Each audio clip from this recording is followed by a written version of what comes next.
বাংলাদেশের নাগরিকত্ব ত্যাগ করেছেন সামিটের আজিজ খান। এটি স্বাভাবিক। তারা এই সমস্ত লুটেরা, টাকা পাচারকারীরা, তারা অনেক আগেই সবকিছু রেডি করে রাখছে। তারা জানে যে আজ হোক কাল হোক তারা বাংলাদেশে জবাবদিহিতার মুখোমুখি হবে, বিচারের মুখোমুখি হবে এবং দৌড় যে তারা খাবে এই ব্যাপারে তারা নিশ্চিত। এই জন্য তারা শুধু সিঙ্গাপুর না, সিঙ্গাপুর সহ বিভিন্ন রকম দেশের যতগুলো দেশ আছে টাকা পয়সা দিয়ে সব একাধিক দেশের তারা কাগজপত্র কিনে রাখছে, যাতে বিপদের সময় দৌড় দিয়ে পালানো যায়। তেমন পালিয়েছেন আজিজ খান।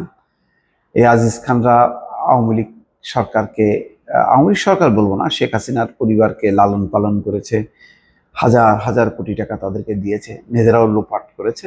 এখন যখন নাকি দেশে পরিবর্তন হলো তখন তারা নাই হয়ে গেল।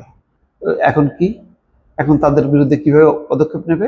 তারা বলবে যে না, আমরা তো বাংলাদেশের নাগরিকই না, আমরা হচ্ছে সিঙ্গাপুরের নাগরিক। বিদেশির বিরুদ্ধে কিভাবে পদক্ষেপ নেয়?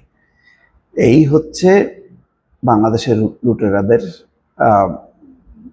বিষয় এবং এটাই হচ্ছে বাস্তব। এটাই হচ্ছে বাস্তব যে বাংলাদেশের এই লুটেরা গোষ্ঠী, তাদেরকে দুঃখ লাগে যে আওয়ামী লীগের যারা নেতাকর্মী তারাও চিনল না। এরা যে লুটপাট করলো, দলকে ডুবালো, একেবারে দলকে যে ধুলায় মিশাই দিল, এগুলি তারা চিনল না। তারা নিজেরা ওই কিছু 2 পয়সা কামায় তারা খুশি, অনেকে তাও কমাইতে পারেনি। কিন্তু এখন দেখেন এরা এখন ধরাছোঁয়ার বাইরে। মর্নিং বার্তা এই শিরোনামটা করছে, বিবিসি এটা আবার কোট করে রিপোর্ট করেছে যে বাংলাদেশের নাগরিকত্ব ত্যাগ করেছেন সামিটের আজিজ খান। প্রতিবেদনে বলা হচ্ছে সামিট গ্রুপের চেয়ারম্যান মোহাম্মদ আজিজ খান সিঙ্গাপুরের নাগরিকত্ব গ্রহণ করেছেন। সিঙ্গাপুরের আইন অনুযায়ী দ্বৈত নাগরিকত্ব রাখা যায় না, ফলে তিনি বাংলাদেশের নাগরিকত্ব ত্যাগ করেছেন। বাংলাদেশে এখন আর দরকার নেই।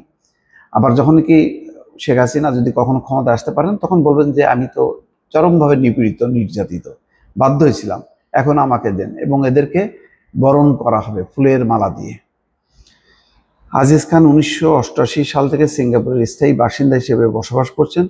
2016 সালে সামিটের প্রধান কার্যালয় সিঙ্গাপুরে স্থানান্তর করেন।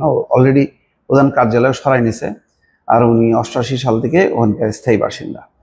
আজিজ খান 2018 সাল থেকে ফোর্বসের সিঙ্গাপুরের শীর্ষ ধনীদের তালিকায় আছেন। বর্তমানে তার সম্পদের পরিমাণ $110 কোটি। এতদিন তিনি বাংলাদেশের নাগরিকত্ব ছিলেন, কিন্তু এবার তাকে সিঙ্গাপুরের নাগরিক হিসেবে তালিকাভুক্ত করা হয়েছে। ব্যবসায়ী জীবন শুরু করেছিলেন 18 বছর বয়সে। জুতা তৈরির মাধ্যমে শুরু করা ব্যবসা পরে বিদ্যুৎ, বন্দর ও ফাইবার অপটিক খাতে বিস্তৃত হয়। সাম্প্রতিক সময়ে সামিট গ্রুপ চ্যালেঞ্জের মুখে পড়েছে। আওয়ামী লীগ সরকারের পতনের পর কোম্পানিটির বিরুদ্ধে তদন্ত চলছে। সিঙ্গাপুরের নাগরিকত্ব গ্রহণের কারণে বাংলাদেশের নাগরিকত্ব হারানো এবং নতুন পরিস্থিতি ব্যবসায়িক ক্ষেত্রে নতুন দিক নির্দেশনা করবে বলে সংশ্লিষ্টরা মনে করছেন। দর্শক, এই হচ্ছে অবস্থা। তার মানে এখন এখানে তো লুটপাট বন্ধ হবার পর সামিট গ্রুপ তার শীর্ষস্থান ধরে রাখতে পারবে কিনা, যখনই কি বাংলাদেশ আনুষ্ঠানিকভাবে বলবে যে বাংলাদেশের সঙ্গে এই ধরনের চিটারি করছে, তখন সিঙ্গাপুর সরকারও হয়তো সাড়া দিতে পারে। তবে এটাও ঠিক, বিশ্বের সমস্ত এই ধরনের ধনকুবেরদের জায়গা হচ্ছে সিঙ্গাপুর। তো ওরা আসলে এদের টাকায় চলে, এদের ট্যাক্সে চলে। ফলে হয়তো যেটা হইতে পারে যে সিঙ্গাপুরে তার ধন সম্পত্তি বাজেয়াপ্ত করতে পারে, বাজেয়াপ্ত করে সিঙ্গাপুর তার নিজের রাষ্ট্রীয় মালিকানায় নেবে, আর আজিজ খানকে হয়তো জেলে ঢুকে দিতে পারে। তবে আজিজ খানরা বাংলাদেশের নাগরিকত্ব ত্যাগ করে সিঙ্গাপুরের বাসিন্দা হয়েও বা নাগরিকত্ব নিয়েও খুব যে চিন্তামুক্ত থাকবে, এটাকে তো বলার অপেক্ষা রাখে না। বহু সময় দেখা গেছে যে বড় বড় ধনকুবেরদেরকে কিন্তু পতন ঘটেছে। যেহেতু এখন তার পেছনে কেউ নাই, ফলে এবং সামনের দিনে তার বাংলাদেশে ব্যবসা বাণিজ্য গুটাই যাবে, ফলে শেয়ার তার শীর্ষস্থান ধরে রাখতে পারবে না। সিঙ্গাপুরের কাছেও ওই আজিজ খানের মতন লোকদের কোনো গুরুত্ব থাকবে না।